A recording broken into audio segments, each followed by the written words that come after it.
बीज उत्पादन में आत्मनिर्भर बनाने के लिए यूपी में बनाए जाएंगे 5 सीड पार्क। यूपी को बीज उत्पादन के क्षेत्र में आत्मनिर्भर बनाने के लिए कैबिनेट ने प्रदेश में 5 सीड पार्कों की स्थापना के प्रस्ताव को कैबिनेट ने मंजूरी दे दी है। पूर्व प्रधानमंत्री चौधरी चरण सिंह के नाम पर स्थापित किए जाने वाले सीड पार्क को प्रदेश के 5 क्लाइमेटिक जोन में चरणबद्ध तरीके से स्थापित किया जाएगा। इस योजना के तहत पहले सीड पार्क की स्थापना लखनऊ की अटारी स्थित राजकीय कृषि प्रक्षेत्र की 130.63 एकड़ भूमि पर की जाएगी, जिस पर 266.70 करोड़ रुपए का अनुमानित व्यय होगा। यूपी के शहरों में अब और तेजी से हो सकेगा विकास, समृद्धों में बदलाव। यूपी की योगी सरकार ने शहरों में विकास कार्य को तेजी से कराने के लिए अटल मिशन फॉर रिजुवेनेशन और अर्बन ट्रांसफॉर्मेशन में निकायों की देय अंश राशि घटा दी। निकायों की अंश राशि को घटाकर क्रमशः 8, 4 व 2% कर दिया गया।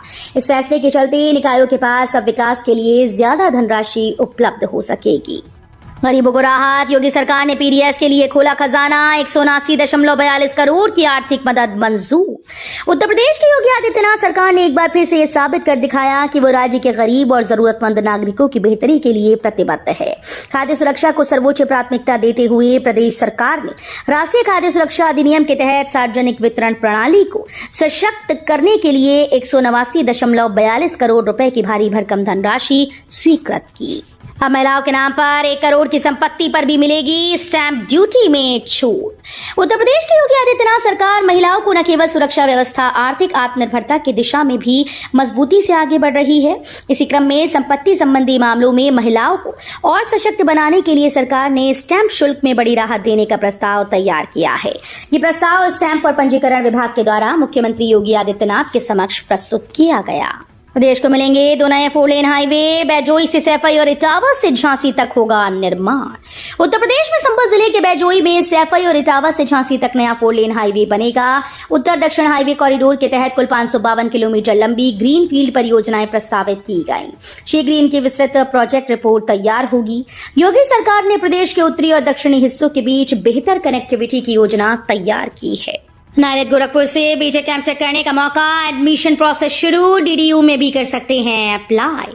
गोरखपुर में नायलेट ने इंजीनियरिंग के विभिन्न कोर्सेज में प्रवेश के लिए आवेदन मांगे हैं। राष्ट्रीय इलेक्ट्रॉनिक और सूचना प्रौद्योगिकी संस्थान में शैक्षणिक सत्र 2025-26 में एडमिशन की प्रक्रिया शुरू हो गई। संस्थान के निदेशक डॉक्टर धर्मेंद्र कुमार मिश्रा ने बताया कि संस्थान विद्यार्थियों को तकनीक आधारित उच्च शिक्षा, उद्योगों से जुड़े पाठ्यक्रम, रियल वर्ल्ड प्रोजेक्ट्स और रोजगार की बेहतर संभावनाएं उपलब्ध करा रहा है।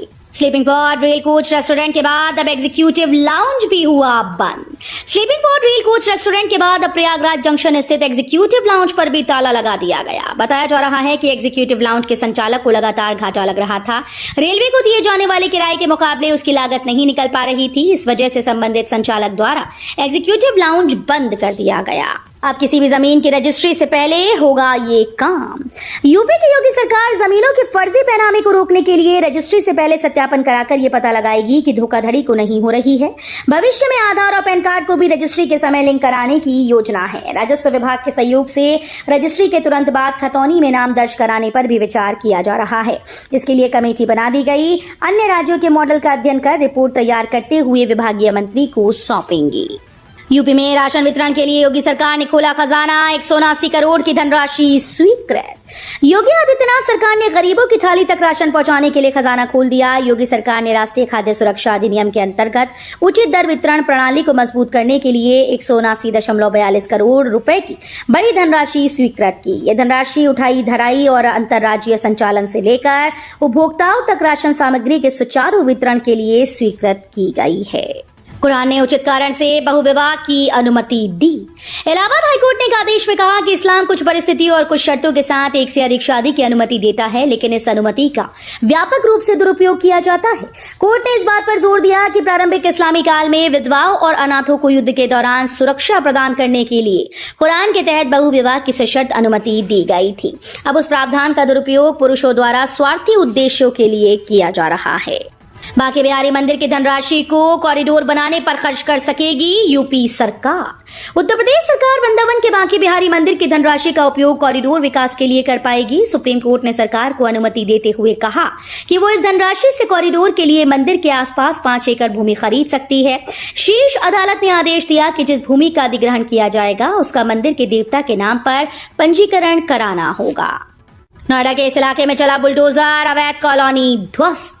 नोएडा के सेक्टर 81 में बुलडोजर की कार्रवाई सामने आई। नोएडा प्राधिकरण ने सेक्टर 81 में सैमसंग कंपनी के पीछे काटी जा रही अवैध कॉलोनी पर बुलडोजर चला दिया। ये कॉलोनी ध्वस्त कर दी गई। बताया जा रहा है कि ये प्लॉट औद्योगिक जमीन पर काटे जा रहे थे। प्राधिकरण की टीम जब अतिक्रमण के खिलाफ अभियान चला रही थी उसे लोगों के विरोध का सामना करना पड़ा।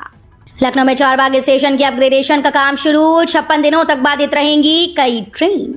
लखनऊ के चारबाग रेलवे स्टेशन पर अपग्रेडेशन का काम शुरू गुरुवार से हुआ है, जिसकी वजह से आने वाले दिनों में कई ट्रेन का संचालन अलग अलग तारीखों पर बाधित रहेगा। गुरुवार को अपग्रेडेशन के तहत कॉन्कोर्स की नींव डाली है, जिसकी वजह से प्लेटफॉर्म नंबर 4 और 5 पर 15 मई से 9 जुलाई तक अलग अलग तारीखों पर ट्रैफिक का ब्लॉक लिया गया है। उत्तर प्रदेश सरकार ने विद्यार्थियों शिक्षकों के लिए कर दिया बड़ा ऐलान। आराम से उठा सकेंगे छुट्टियों का मजा। उत्तर प्रदेश सरकार ने ऐलान किया है कि प्रदेश के सभी प्राथमिक और उच्च प्राथमिक स्कूल्स में 20 मई से 15 जून तक गर्मी की छुट्टियां रहेंगी। यानी बच्चों को पूरे 27 दिनों तक स्कूल जाने से छुट्टी मिलेगी और वे आराम के साथ छुट्टियों का मजा ले पाएंगे। 19 मई को स्कूल्स में आखिरी बार कक्षाएं चलेंगी, उसके बाद स्कूल बंद हो जाएंगे। हालांकि शिक्षकों के लिए छुट्टी पूरी तरह से नहीं होगी। 16 जून से सभी शिक्षकों की स्कूल में उपस्थिति अनिवार्य कर दी गई है ताकि नए सत्र की तैयारियां समय से शुरू की जा सकें। मथुरा के बरसाना में राधा रानी मंदिर जाना हुआ आसान, रोपवे हुआ शुरू। यूपी के मथुरा में गर्मियों की छुट्टियां होते ही श्रद्धालुओं का तांता लगने लगता है। ऐसे में बरसाना आने वाले श्रद्धालुओं के लिए सुविधा कर दी गई। आखिरकार एक बार फिर बरसाना में राधा रानी के भक्त दर्शन के लिए रोपवे का सफर कर सकेंगे। अब रोपवे चलने के लिए तैयार है, जिसका संचालन गुरुवार से शुरू हो गया। IIT रुड़की की तकनीकी टीम ने रोपवे का तकनीकी मुआयना करने के बाद इसके संचालन की अनुमति दे दी है। कानपुर के बदले गोविंदपुरी और आगरा फोर्ट की जगह ईदगाह में रुकेंगी 48 ट्रेन। ट्रेन के ठहराव वाले स्टेशन में बदलाव होगा। 24 ट्रेन कानपुर के बदले गोविंदपुरी और 24 आगरा फोर्ट के स्थान पर ईदगाह में रुकेंगी। इसमें धनबाद होकर चलने वाली हावड़ा, जोधपुर, बीकानेर, पारसनाथ व गरबा एक्सप्रेस का ठहराव आगरा फोर्ट के बदले ईदगाह में होगा। पुरुषोत्तम, जलियांवाला बाग, पश्चिम बंगाल संपर्क क्रांति समेत अन्य ट्रेन कानपुर सेंट्रल के स्थान पर गोविंदपुरी में रुकेंगी। अयोध्या के राजा राम को मिलेगा भव्य सिंहासन। मंदिर की पहली मंजिल पर होंगे विराजमान। उत्तर प्रदेश की धार्मिक नगरी अयोध्या में वर्षों के संघर्ष, तपस्या और समर्पण के बाद अब राम मंदिर का विहंगम स्वरूप साकार होने जा रहा है। मर्यादा पुरुषोत्तम श्री राम को उनके भव्य सिंहासन पर विराजमान करने की तैयारियां पूर्ण हो चुकी हैं। 23 मई को श्री राम जन्मभूमि मंदिर के प्रथम तल पर भगवान राम को उनके भव्य सिंहासन पर विराजित किया जाएगा। ये दिन हर राम भक्त के लिए अत्यंत विशेष होगा। इस अवसर पर मंदिर के प्रथम तल पर विशेष रूप से निर्मित मूर्तियों की स्थापना की जाएगी। रामगोपाल यादव के बयान पर भड़के सीएम योगी, कहा देश की अस्मिता का भी घोर अपमान है। समाजवादी पार्टी के राष्ट्रीय महासचिव और राज्यसभा सांसद प्रोफेसर रामगोपाल यादव के बयान के बाद उत्तर प्रदेश की राजनीतिक सरगर्मी बढ़ गई। उत्तर प्रदेश के मुख्यमंत्री योगी आदित्यनाथ ने रामगोपाल यादव पर करारा हमला बोला और इसे सेना के शौर्य और देश की अस्मिता का घोर अपमान बताया है। आतंकवाद के खिलाफ फतवा जारी। बरेलवी उलमा बोले इस्लाम शांति और अमन का धर्म। बरेलवी उलमा ने आतंकवाद के खिलाफ फतवा जारी कर दिया है। ऑल इंडिया मुस्लिम जमात के राष्ट्रीय अध्यक्ष मौलाना मुफ्ती शहाबुद्दीन रजवी ने बताया कि बहराइच निवासी डॉक्टर अनवर रजा कादरी से पूछे गए सवाल के जवाब में ये फतवा दिया गया, जिसमें कहा गया कि कुरान के मुताबिक एक व्यक्ति की हत्या पूरी मानवता की हत्या है। पैगंबर इस्लाम ने कहा कि अच्छा मुसलमान वह है जिसके हाथ, पैर और जबान से किसी को नुकसान ना पहुंचे। बर्ड फ्लू को लेकर केंद्रीय पक्षी अनुसंधान संस्थान में सतर्कता, ढकवाए जा रहे जल स्रोत। गोरखपुर में मृत बाघिन के शव में एवियन इन्फ्लुएंजा H5 वायरस की पुष्टि होने के बाद केंद्रीय पक्षी अनुसंधान संस्थान बरेली में बचाव के प्रयास शुरू हो गए हैं। जल स्रोतों को ढकवाया जा रहा है। संस्थान निदेशक डॉक्टर अशोक कुमार तिवारी के मुताबिक परिसर में पहले से ही बचाव के इंतजाम है, फिर भी अतिरिक्त सतर्कता बरती जा रही है। डीएनडी की खाली पड़ी जमीन को वापस लेने की तैयारी। डीएनडी पर खाली पड़ी जमीन को वापस लेने की कवायद नोएडा प्राधिकरण ने शुरू कर दी है। प्राधिकरण टोपोग्राफिकल सर्वे कराएगा। इसके लिए प्राधिकरण ने टेंडर जारी कर दिया। एजेंसीज 28 मई तक आवेदन कर सकती हैं।